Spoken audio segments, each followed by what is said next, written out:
Let me know when to get started. You're good anytime you're ready. Okay.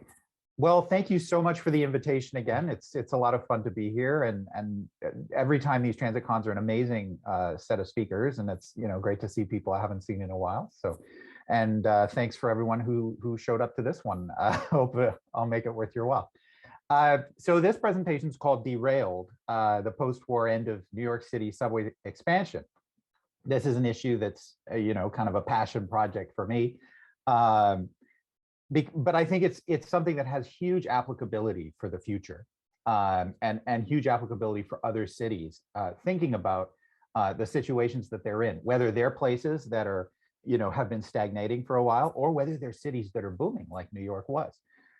So on December 15th, 1940, the 6th Avenue subway opened, and that was the last major expansion of the subway system. It's been a few years since 1940. But what's really striking is that people in 1940 had no idea that that's what was going to happen. People in 1940 thought that subway expansion would carry on more or less as it had for decades. And the opening of the 6th Avenue subway, yeah, it was big news, but it wasn't huge news. It wasn't like the 2nd Avenue subway, which is 3 stops on a 2-track line. This was a huge project, and everyone expected that the 8th Avenue subway had just opened, the 6th Avenue subway opened a few years later. We'd have a 2nd Avenue subway or other lines in Brooklyn coming not long after that, but it didn't happen. About that period in 1940 was a culmination of the massive construction that had been going on for decades in the U.S., particularly since the first subway had opened in 1904. So by 1940, most of the bridges, tunnels, subways, water tunnels that make New York the city that it is today had already been built. And since that time, citywide rapid transit mileage has actually decreased, as we will see. So I'll move to the second slide. I suggest if you're interested in this and want to hear more, I did an article on this for Bloomberg City Lab a few years ago called "Why New York Stopped Building Subways."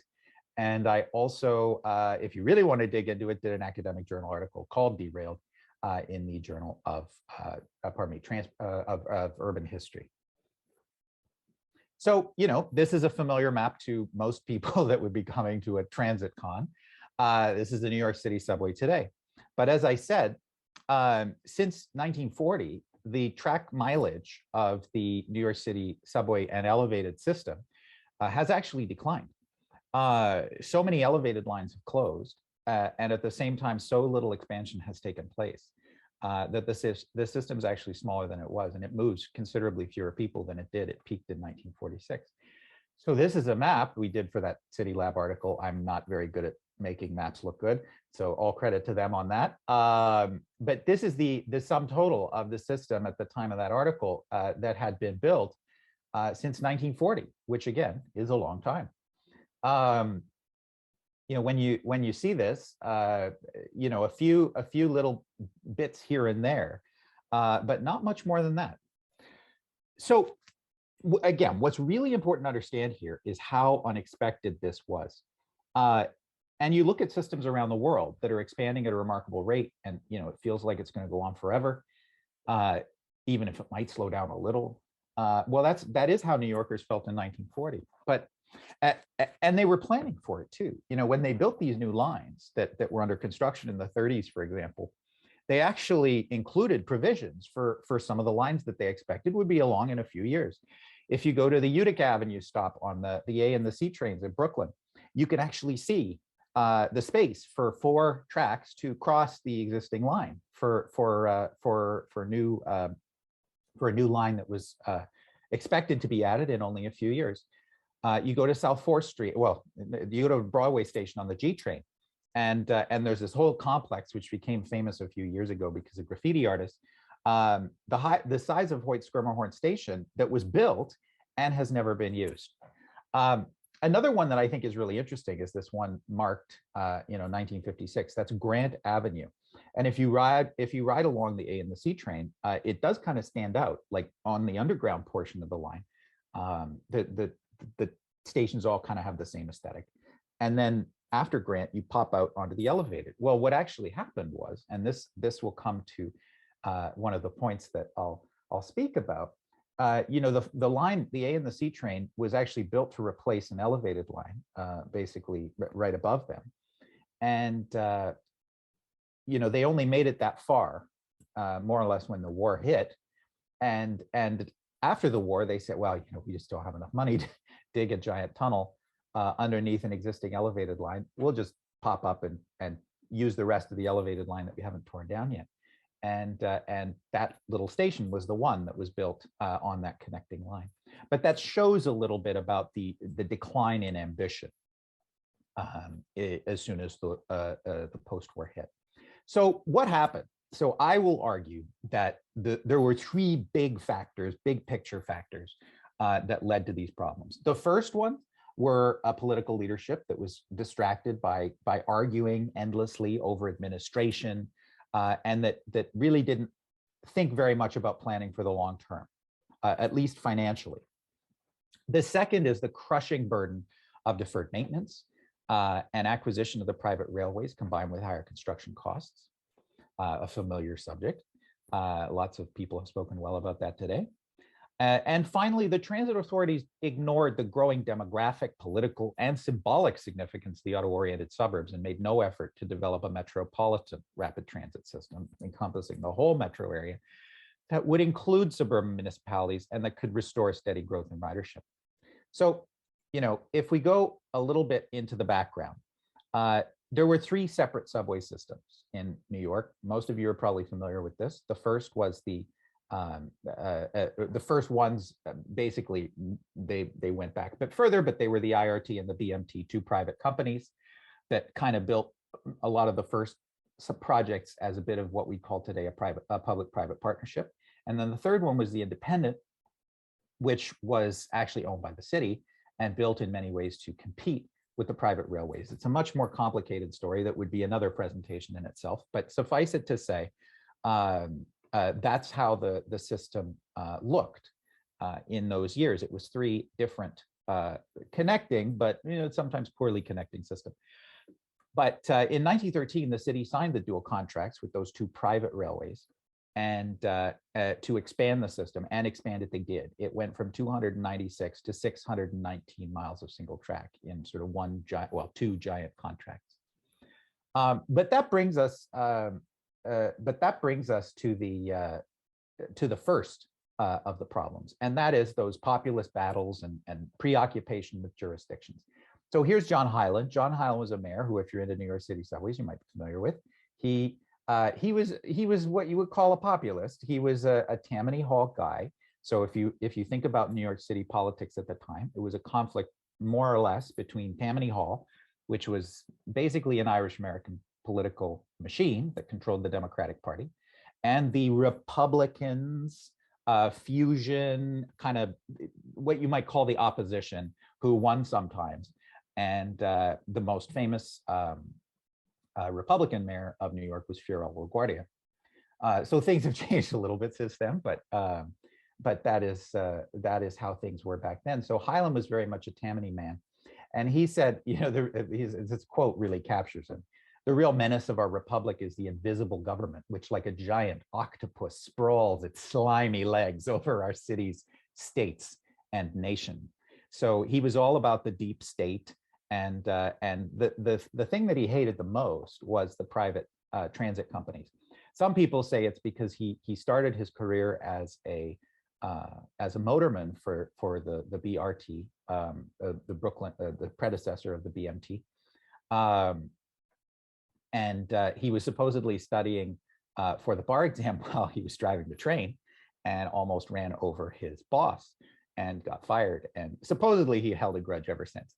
I don't know how true that is, but there you go. It's a good story. He was heavily supported by William Randolph Hearst. And one of the things he did was he was sick of the private companies controlling the transit system. So he led the creation of the independent subway system, which was to be owned by the city. And in many cases, it built lines like a block away from existing subway or especially elevated lines of the private companies. to compete with them rather than to expand the network. There was some network expansion, mostly in Queens, to some extent in the Bronx. But a lot of the lines were built to compete with the existing system. Well, the problem with that is it meant that transit really lost the support of the real estate industry. The real estate industry had been the biggest supporters of transit because, of course, just like we know with highways today, you built a subway line out into the farm fields, and most of you have seen those pictures of elevated lines running out into farm fields. Suddenly, everybody who owned the land around those got quite prosperous as they built apartment houses. But when you're building lines through already developed areas to compete with existing lines, it doesn't quite work the same way. The IND lines also connected poorly with existing routes. Most people who know the system well would notice that in downtown Brooklyn, for example. It doesn't connect to Atlantic Pacific, which is the big hub of the other two systems. The other problem is it costs more than twice as much to build per mile than the dual contracts. If you see an IND station today, so the IND lines are the ones that go from A through G, more or less. The stations are much bigger. They have full-length mezzanines. Sometimes the parts of the mezzanine were blocked off decades later, just because it was too much real estate to maintain. But they cost a lot more to build. It had flying junctions. It was in many ways a more impressive system. Arguably, in some ways, a bit of an overbuilt system. Lots of its lines don't actually run at full capacity today or anywhere near it. Also, the philosophy around it was maybe a bit flawed. Like they assumed that there would be a lot more intra-borough traffic than inter-borough traffic. So the lines were, for example, the line used by the A and the C train has only 2 tracks going under the East River, but 4 tracks all the way through Brooklyn. But that effectively function with only 2 tracks worth of trains. Another problem was that once it opened, the IND lost money. So they had a 5-cent fare, which we'll come to, but each ride cost the city 14 cents. Remember that this is at a time when subsidizing transit was, it was not a thing. Transit was generally operated as a private business. So, you can see here on the map how the IND duplicates. It's a bit hard to see, I know, but the thin black lines are elevated lines, and then the red lines are IND lines. So you can see that, all the way through Brooklyn here, up 8th Avenue, and would be along 2nd Avenue as well, they directly paralleled existing elevated lines. So this is kind of the subway system at its maximum extent. Not quite, but it's about as close as you're going to get in 1939, the subway and elevated system. So there were big plans to further expand the independent system. Called the second system. This is one of the maps of one of the sets of plans, this is something that we'll come to in a moment, but you can see they really wanted to push all the lines out as far as you could, right out to the border of Westchester and Nassau County, but not an inch further, which was a key issue. There was a tunnel to Staten Island, a few other projects.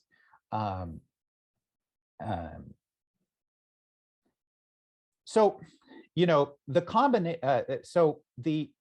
the problem was that the Depression hit. The city was very short of lines. These ambitious, I'll go back. These ambitious expansion plans couldn't be funded reasonably by the city's tax base. They begged the federal government for money. They did get some, but not as much as they would have liked. New Deal funding for subways was much less generous than for other infrastructure, like housing or dams, electrification. Another big problem is I mentioned that 5-cent fare. That 5-cent fare they hung on to till 1948. And I'll come to that in a moment. The 5-cent fare in 1948. Now, to give you an idea, when they set this in 1904, inflation was very low. But when the First World War hit and the post-war years, inflation really took off. But the city would not let the private companies raise the fare. So effectively, every year, the fare got lower and lower and lower. So by 1948, what had been a 5-cent fare was worth, in $1904, only 2 cents. To give you an idea of what that fare would be today, it's about 51 cents in 2010 dollars. So as the transit companies were getting less and less fare revenue because of inflation, they cut back more and more and more on maintenance. So this really brings us to our second point, which is this burden of deferred maintenance and the challenge of new construction. So you can see here that subway construction was an incredibly destructive process. So this is them putting the 6th Avenue extension through Greenwich Village. We think about all the destruction from highways, but subway construction in New York was actually also incredibly destructive. They flattened piles of buildings. These used to be dense little streets. There wasn't even a street going through here, and they tore them all down. The same is true on Houston Street. Even now, there's a bit of a scar in the city landscape from Houston Street. The tolerance of that gradually became lower and lower, and more expensive methods of subway construction were needed, which further drove up costs. The city took over the private lines in 1940, and that cost $326 million, which doesn't seem like that much today, but that was almost the entire cost of the IND system. So that's just to take over the bankrupt private railways without building a single additional mile. So in theory, they could have, with that money, built an entire second system for the IND.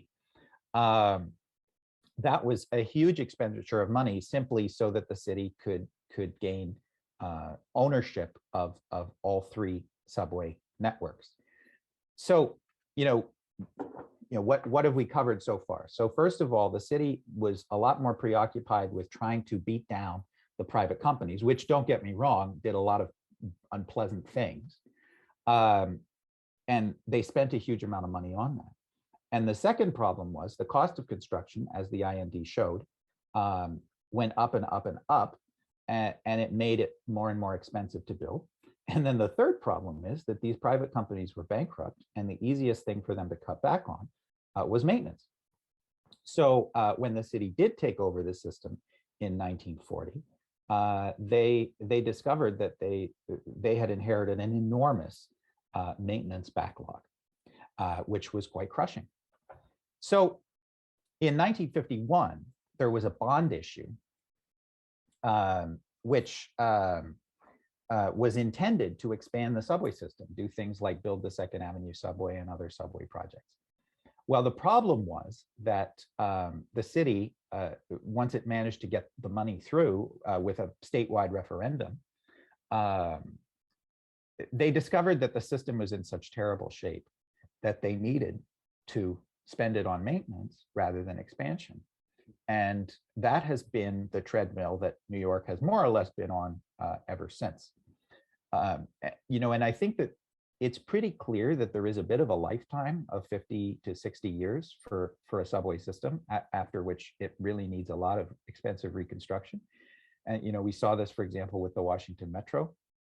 And so New York was just a little bit ahead of the curve on this, and it maybe was able to deteriorate into an even worse condition. Well, maybe not than Washington, but that's another story. But there was another big problem, and I think everyone here is familiar with that, and that is the rise of the automobile and the ridership decline. So here's Levittown. Levittown is sort of the prototypical American suburb, but there's plenty that look just like it. Times Square, which is obviously the heart of the network, saw its ridership drop from 102.5 million riders in 1946 to only 66 million riders in 1953. An absolutely enormous drop in just a few years. Well, where did they go? To places like this, places like Levittown. The world, it really did change in that former potato field in Hempstead. As veterans came back from the war and moved into these new uniform bungalows. So it wasn't the first or the only residential subdivision being built at the time, but it really did become a symbol. And of course, the 1956 Interstate Highway Act allowed for radical expansion of expressways. The Moses era parkways also were a little bit earlier, many from the 30s, that also provided better access to these parts of the region, at least on the New York side. Of course, through the 56 Act, highway infrastructure got 90% federal funding. Transit was still seen as something that should make money, so it didn't get any subsidies from the federal government. Now, this led to a kind of defeatism, but it needn't have. There was this acceptance that transit really was only for the city of New York, even though the city of New York became a smaller and smaller part of the actual economic and social region. You can see here how big the metropolitan area actually is. And you can also see how the political power, the economic power of the suburbs grew at that time. Manhattan dropped by population from 1940 to 1960, as did Brooklyn. Nassau and Suffolk counties exploded. But transit more or less ignored those suburban areas. It's hard to believe, but despite this population growth in Nassau and Suffolk County, the Long Island Railroad's ridership actually dropped because in that period, because the line was in such horrendous condition. Again, it was also privately owned by a more or less going bankrupt railway. And they boasted about highway funding. Robert Wagner, who was the mayor, boasted that this 2.5 mile stretch of elevated expressway, that's the Bruckner Expressway, cost more than $34 million, of which 90% was put up by the federal government. Oops, I won't go to that yet. But in 1968, the state finally recognized, okay, we have a problem here. And the problem is that the transit system is starving. It's falling apart. It's not expanding. So they came up with the Program for Action, which was an act of the Metropolitan Transportation Authority that was created by the state governor Nelson Rockefeller, that was given the Triborough Bridge and Tunnel Authority revenues, which were big money, that had been sort of the basis of Robert Moses's empire, and that money was to be used to fund transit. But once again, broadly speaking, it went into the bottomless pit that was deferred maintenance. The planned subway expansions, the usual Second Avenue plus some other projects in the other boroughs, were not built. But there was a more fundamental problem. While it did keep what became Metro North and the Long Island Railroad alive, replacing their old trains, it never thought about the subway and the regional transit system as an integrated whole, truly. There was obviously, as we know, no effort to integrate their fares.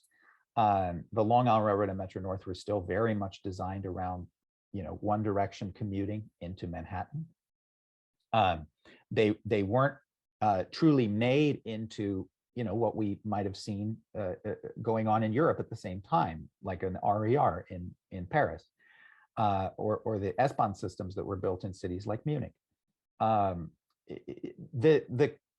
subway system still was very much a 5 boroughs issue, and transit largely by extension. And so it really struggled to get funding, and it was forever, through the decades that followed, a bit of a hot potato that state governments meddled in sometimes and starved in others.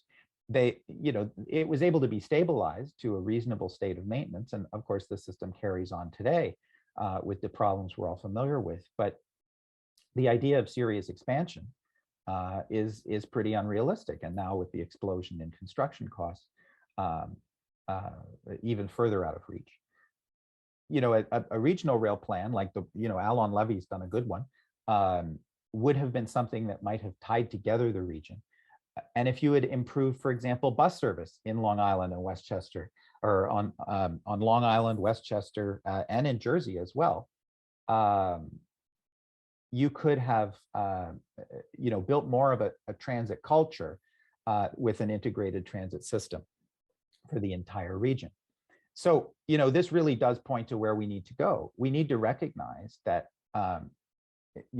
battles over administration are can be important and can certainly seem very important at the time, but you can't allow it to cloud the longer term view. The second problem, that costs of things like construction have to be brought under control, that you can't allow a deferred maintenance burden to build up and overwhelm you. And finally, you have to recognize that the city is not the whole region. And if you're going to build a coalition for transit, you have to build it on a region-wide basis. So I'm sorry I haven't left too much time for questions, but please do go ahead.